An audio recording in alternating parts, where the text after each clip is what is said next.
송대관의 사생아가 장례식장에 나타나 유산 500억 원을 요구하며 소란이 벌어졌습니다. 장례식 난장판 태진아 분노 기절. 트로트의 4대 천왕 중 한 명인 현철이 떠난 지 얼마나 됐다고 또 다른 거장의 부고 소식이 전해졌습니다.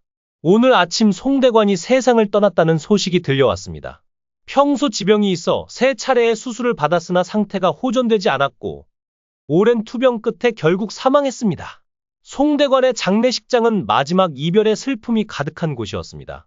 수많은 팬들과 지인들이 고인의 명복을 빌기 위해 모여들었고 조문객들 사이에선 그가 남긴 음악과 추억을 떠올리며 눈물 짓는 사람들로 가득 찼죠. 그런데 한순간 장례식장은 충격적인 사건으로 인해 말 그대로 아수라장이 되고 말았습니다. 그 누구도 예상하지 못한 상황이 벌어진 것입니다. 그런데 무슨 일이 일어났나요? 그 이유를 알아보려면 끝까지 들어보세요. 굴곡진 인생을 살아온 송대관이기에 마지막 순간까지도 힘든 시간을 보내지 않았을까 안타까움이 커지고 있습니다. 송대관은 1946년 전라북도 정읍에서 태어났습니다. 그의 할아버지는 3.1운동 당시 태극기와 독립선언서를 배포하며 독립운동에 참여했으며 일제보안법 위반 혐의로 고초를 겪었던 송영근으로 알려져 있습니다. 송대관의 아버지는 한국 전쟁 중 실종되었고 그는 어머니 밑에서 어렵게 성장했습니다. 어릴 때부터 노래에 남다른 재능이 있던 송대관은 서울에서 열린 노래자랑 대회에서 입상한 경력도 있었는데요. 그러나 집안 형편이 어려워 고등학교 학비를 내지 못해 졸업장조차 받지 못했습니다. 이후 그는 야간 학교에 다니면서 신문 배달, 이발소 보조 등 여러 일을 하며 힘든 학창 시절을 보냈습니다. 그는 레코드사에서 허드렛 일을 하며 혹독한 무명 시절을 거쳤습니다. 그러던 중 오아시스 레코드의 사장 손진석을 만나 그의 일을 도우며 가수로서 트레이닝을 받게 되었습니다. 당시엔 앨범을 내고도 행사 출연료가 5만 원 정도였고 그마저도 제대로 받지 못하는 일이 많았다고 합니다. 그렇게 힘겨운 무명 시절을 보내며 그는 나훈아를 보며 나에게도 언젠가 쨍하고 해뜰 날이 오길 간절히 바라곤 했다고 전해집니다. 마음속 간절함을 담아 부른 노래가 바로 해뜰 날입니다. 송대관은 이 노래로 긴 무명 생활을 청산하며 성공을 거두었습니다. 그러나 그의 삶은 그리 평탄치 않았습니다. 갑작스럽게 미국으로 떠나게 되었는데 결혼 후 인기가 점차 식고 컬러 TV가 보급되면서 주요 수입원이었던 극장 리사이틀 수익이 줄어들며 생계가 막막해진 것입니다. 이에 그는 잠실에서 분식집을 운영하기도 했습니다. 특히 만삭의 아내가 배달통을 들고 직접 배달하는 모습을 보며 안타까움을 느낀 송대관은 결국 처가가 있는 미국으로 향했습니다.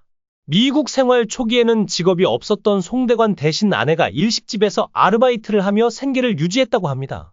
독립운동 유공자의 자손이라는 자부심이 있었던 그는 아내가 고생하는 모습을 보며 크게 각성했다고 전해집니다.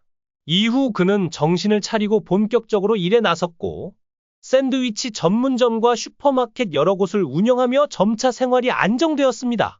나아가 버지니아에서 쇼핑몰을 구입해 큰돈을 벌며 여유로운 생활을 하기도 했습니다. 그러나 생활이 안정되자 이유 없이 몸이 쇠약해지며 병원에서 향수병 진단을 받게 되었고 결국 그는 한국으로 다시 돌아왔습니다. 송대관의 아내가 부동산 사업 실패로 무려 280억 원에 달하는 빚을 지게 되면서 큰 위기가 찾아왔습니다. 그는 2013년 사기 사건에 휘말렸지만 2년 뒤 무죄 판결을 받으며 억울함을 벗은 적도 있었죠. 당시 송대관은 수입이 정말 많았다. 하지만 돈이 많다는 게 오히려 문제였다. 관리를 잘못했다. 며 힘들었던 과거를 회상했습니다. 그는 특히 부동산 투자에 관심이 많았던 아내가 여러 투자를 벌이다가 결국 걷잡을 수 없는 상황에 이르게 됐다고 언급하기도 했습니다. 특히 송대관은 아끼던 진돗개 2마리를 떠나보낼 때 가장 가슴이 아팠다고 전했습니다. 집을 잃고 월세 단칸방으로 이사하면서 진돗개들을 데리고 갈 수 없는 상황이 되자 그는 지인에게 부탁해 강원도의 넓은 골프 연습장에 맡겼다고 합니다.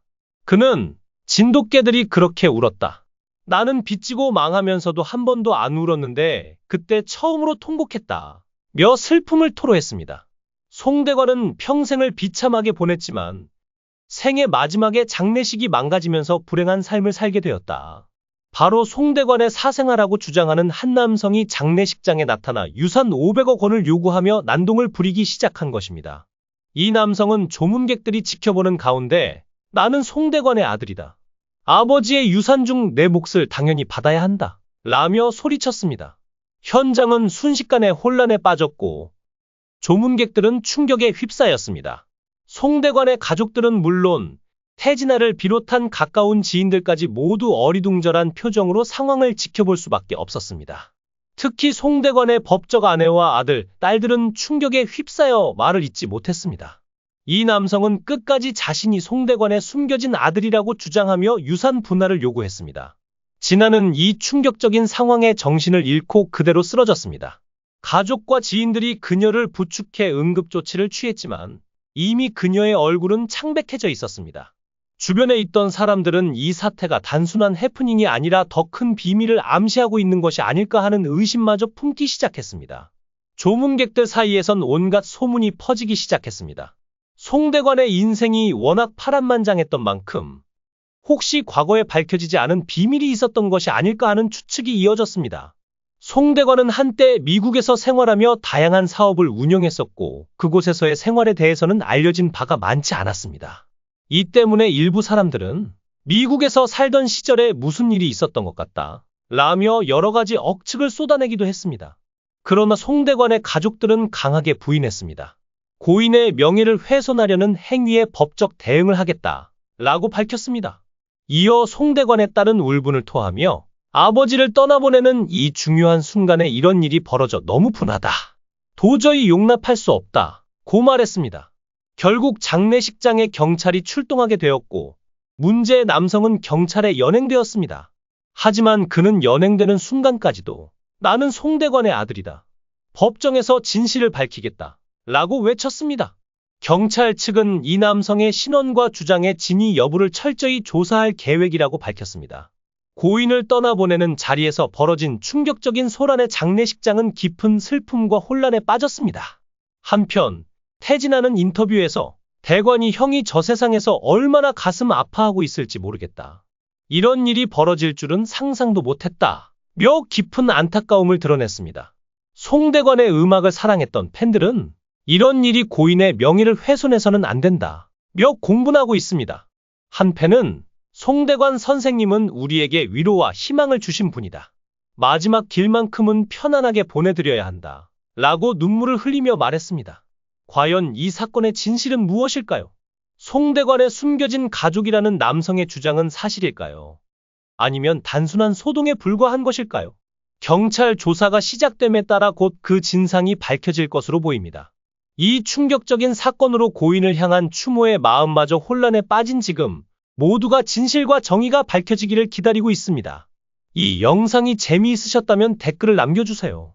최신 정보를 놓치지 않으려면 좋아요와 구독 잊지 마세요. 영상을 시청해 주셔서 감사드리며 송대관 가족들에게 기도해 주시고 송대관이 빨리 풀려나기를 기원합니다.